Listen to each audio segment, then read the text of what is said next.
जय जय सीताराम, हर हर महादेव, श्री शिवाय नमस्तुभ्यम। हम सबको पता है 15 जनवरी को मकर संक्रांति यानी खिचड़ी का बहुत ही प्यारा सा पर्व है। हमारी तरफ से आप सभी को मकर संक्रांति की बहुत बहुत शुभकामनाएं। प्रिय दोस्तों, आज हम आप सभी को तिल के लड्डू में सिक्का छुपाने वाला उपाय, जो कि हम इसे महागुप्त लक्ष्मी उपाय के नाम से जानते हैं, आप सभी को एक बार फिर से समझा देंगे। सिक्का किसे देना है, लड्डू किसे देना है, दान कहाँ पर रखना है और कितने बजे रखना है, इस बात का पूरी तरीके से आप सभी को जानकारी प्राप्त होगी। इस वीडियो में आज सभी को बताने वाले हैं। पूज्य गुरुदेव पंडित श्री प्रदीप मिश्रा जी की कथा से सुन करके बहुत अच्छे से आप सभी को यह उपाय समझाऊंगा। यह गुप्त लक्ष्मी प्राप्ति का उपाय है, जो कि सिर्फ और सिर्फ साल में एक बार सिर्फ और सिर्फ मकर संक्रांति के दिन किया जाता है। आप सभी ध्यान से जरूर सुनिएगा।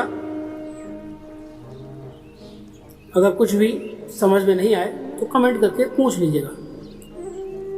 दोस्तों, लड्डू बनाने के बाद में क्या सिक्के को डालेंगे या फिर पहले सिक्के को डाल देंगे? देखो, मान लेते हैं आपने लड्डू बनाना स्टार्ट कर दिया। आप अपने पास कोई एक सिक्का रखो। कोई ज़रूरी नहीं है कि वो सिक्का 1 रुपये का हो, 5 रुपये का हो, 10 रुपये का हो, कितने रुपए का भी सिक्का हो सकता है। सिक्का लेना और जिस टाइम पे लड्डू बना रहे हैं, चाहे काले तिल का बनाएं चाहे सफ़ेद तिल का बनाएं, कोई सा भी एक लड्डू मात्र आपको बनाना है। जब आप लड्डू बना रहे हो उसके अंदर सिक्के को डाल के अच्छे तरीके से गोल गोल कर दो। अब सिक्के को तो आपने तिल के अंदर पैक कर दिया। अब पैक करने के बाद आप उसको लेकर कहाँ जाएंगे? किसी भी शिवालय में जाएंगे। शिवालय का मतलब जहाँ पर महादेव की प्रतिमा स्थापित हो, शिवलिंग विराजमान हो, वहाँ पर आपको जाना है।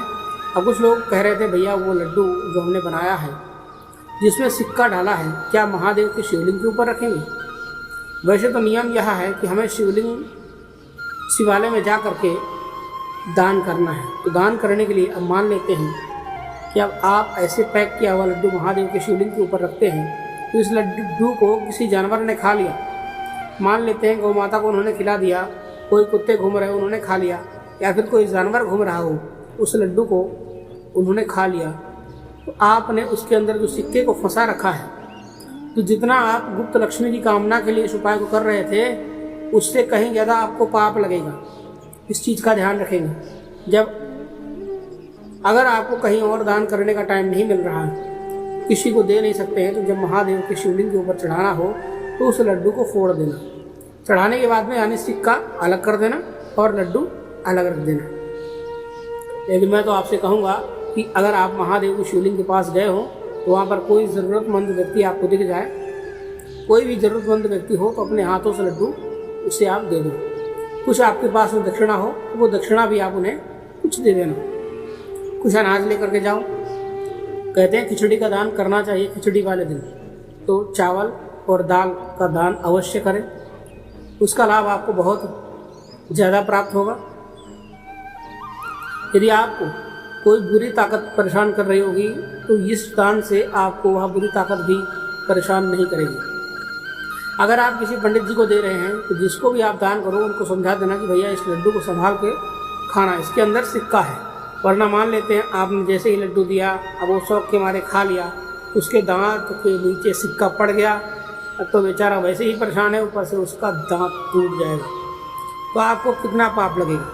इसलिए कहीं पर भी उस लड्डू का दान करना, तो जिस किसी को भी आप देना उसको बता ज़रूर देना कि लड्डू के अंदर सिक्का है, आप भैया उसको निकाल लेना पहले, उसके बाद में लड्डू को खाना।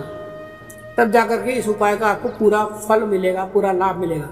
अगर आपकी गलती की वजह से वो सिक्का किसी के दांत के नीचे पड़ जाता है या फिर किसी ने निगल लिया, तो आपको बहुत बड़ा दोष लगेगा। इस चीज़ का ध्यान रखना, ठीक है? जो भी व्यक्ति गुप्त लक्ष्मी की कामना से यह उपाय मकर संक्रांति के दिन करता है, उनके जीवन में कभी धन को लेकर कोई कमी नहीं होती है, ठीक है? ये तो थी पहले उपाय की बात, हमने कर ली। आगे बढ़ते हैं। अब इस वीडियो में हम लोग अपने दूसरे उपाय की तरफ, जो कि मकर संक्रांति के दिन जरूर से जरूर करना चाहिए, क्योंकि पहला उपाय तो गुप्त लक्ष्मी प्राप्ति के लिए था, लेकिन दूसरा उपाय किनके लिए होगा? दूसरा उपाय है बीमारी को दूर करने के लिए। मकर संक्रांति के दिन अगर हम कोई उपाय करते हैं तो बीमारी का उपाय ज़रूर करना चाहिए। समझो कैसे? आपके सामने काला तिल दिख रहा है, काला तिल आपने रख लिया। आपको लेना होगा 1 चम्मच काला तिल, ठीक है। 1 चम्मच काला तिल लेना है, साथ में लेना है 1 तांबे का लोटा। जल भरना है अपने घर से। इस कलश के अंदर आपको तिल को नहीं डालना है, उसे अलग ज़रूर रखिएगा। इस तांबे के लोटे में जो जल आपने भरा उसको अलग रखिएगा। उत्तर दिशा में आपको उत्तर दिशा की तरफ मुँह करके महादेव के ऊपर पूरा जो शिवलिंग के ऊपर विराजमान है, शिवलिंग का, शिव जी का परिवार, आपके पास 1 चम्मच जो काला तिल है, आपको क्या करना है, उस 1 चम्मच काले तिल को थोड़ा थोड़ा करके 5 जगहों पर चढ़ाना है। सबसे पहले भगवान गणेश जी के स्थान पर, दूसरे पर भगवान कार्तिक स्वामी स्थान पर, तीसरे नंबर पर माता अशोक सुंदरी के स्थान पर, चौथा आपको जहाँ पर महादेव विराजमान है माता पार्वती के हस्तकमल पर, फिर 5वां महादेव के शिवलिंग पर। इन 5 जगहों पर थोड़ा थोड़ा करके आपको क्या चढ़ाना होगा, काला तिल चढ़ाना है। और काला तिल चढ़ाने के बाद में जो आपके पास 1 लोटा जल है, जो भी इंसान आपके घर में बीमार है, जो भी इंसान आपके घर में परेशान है, उस इंसान का नाम और गोत्र बोल करके इन 5 जगहों पर थोड़ा थोड़ा जल आगे अघोरेश्वर महादेव, अघोरेश्वर महादेव के नाम से थोड़ा थोड़ा जल इन्हीं काले तिल के ऊपर आप इन सभी जगहों पर आपको जल समर्पित कर देना है। यह उपाय दिन में 2 बजे के बाद में करना है, इससे पहले मत करना। 2 बजे के बाद कभी भी आप कर सकते हैं, ठीक है।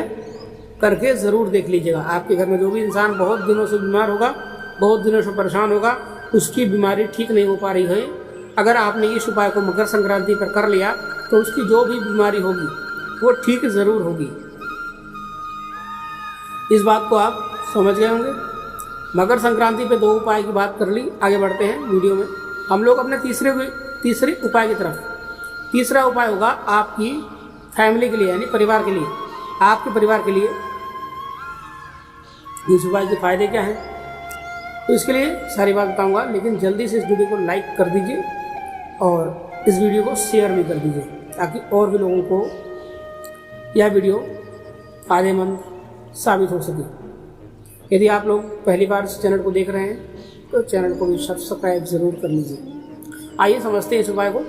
सबसे पहला फायदा है, यह आपके परिवार के लिए होगा। परिवार में भी जिनको क्रोध बहुत ज़्यादा आता है, जिन्हें गुस्सा बहुत ज़्यादा आता है, हर छोटी छोटी बातों को लेकर घर में लड़ाइयाँ होती हैं, क्लेश होता है, गुस्से वाला इंसान जो है उसके लिए उपाय करना है, ठीक है। आपको लेना होगा थोड़ा सा शहद, थोड़ा सा कहने का मतलब है 1-2 चम्मच शहद ज़रूर लेना, ठीक है। शहद ले लिया।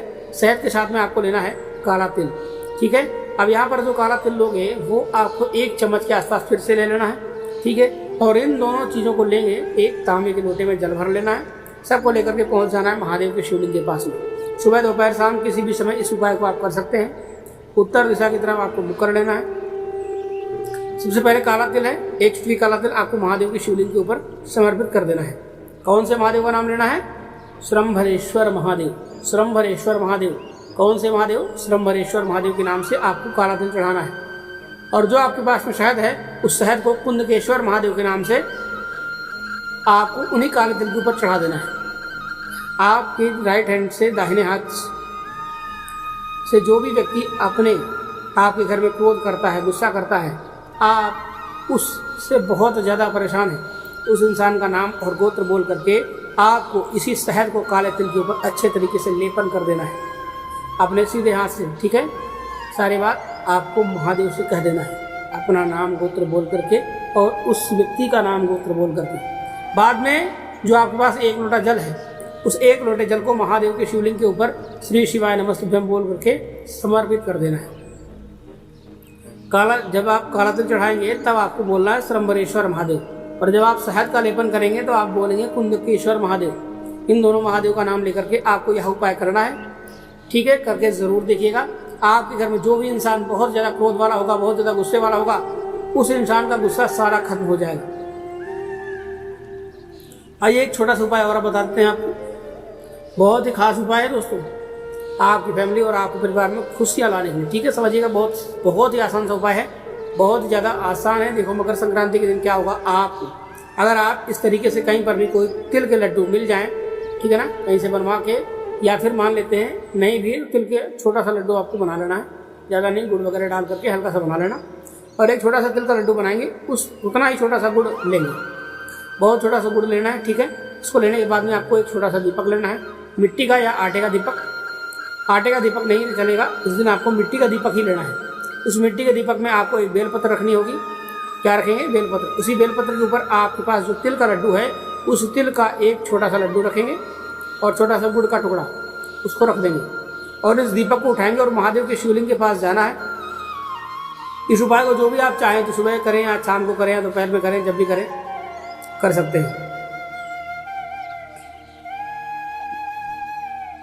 सब कुछ महादेव के शिवलिंग के ऊपर आपको चढ़ाने के बाद में उस दीपक का जो चीज़ें आपने रखी हैं, बेलपत्र, काला तिल, एक छोटा सा लड्डू और आपने उस गुड़ का, उसका आपको महादेव के सामने भोग लगाना है। जब भोग लगाओ तो इस कामना से लगाना कि महादेव ये भोग हम आपको समर्पित कर रहे हैं, आप हमारे परिवार की रक्षा करना, जिससे हमारा पूरा परिवार हमेशा खुशी, हमेशा सुखी और हमेशा संपन्न रहे, कभी भी उनको कोई समस्या ना आए। जो भी व्यक्ति मकर संक्रांति के दिन इन दोनों चीज़ों का भोग महादेव को लगा देता है, उनकी फैमिली में, उनके घर में कभी भी कोई तकलीफ आ ही नहीं सकती। इतना ताकतवर यह उपाय है, ठीक है, करिएगा सभी लोग। और जो भोग लगाया उसको लेके नहीं आना है, वहीं पर छोड़ करके चुपचाप चले आना है, ठीक है। चलो, तो यहाँ पर हमने आप सभी को समझाने की कोशिश की है। बहुत छोटे छोटे उपाय हैं, आप सभी को इन उपाय को करना है और कर करके अपने जीवन को सफल बनाना है। कहते हैं कि गुप्त लक्ष्मी प्राप्ति का आपको यह उपाय ज़रूर करना है, क्योंकि साल में सिर्फ एक बार ही मकर संक्रांति का पर्व आता है, ठीक है। मिलते हैं एक नई वीडियो में एक नई जानकारी के साथ, तब तक के लिए धन्यवाद। यदि आपको कुछ भी समझ में नहीं आया तो कमेंट करके ज़रूर पूछ लीजिएगा, और वीडियो को लाइक करना मत भूलिएगा, चैनल को सब्सक्राइब कर लीजिए। मिलते हैं एक नई वीडियो में नई जानकारी, तब तक के लिए धन्यवाद। हर हर महादेव, श्री शिवाय, नमस्ते।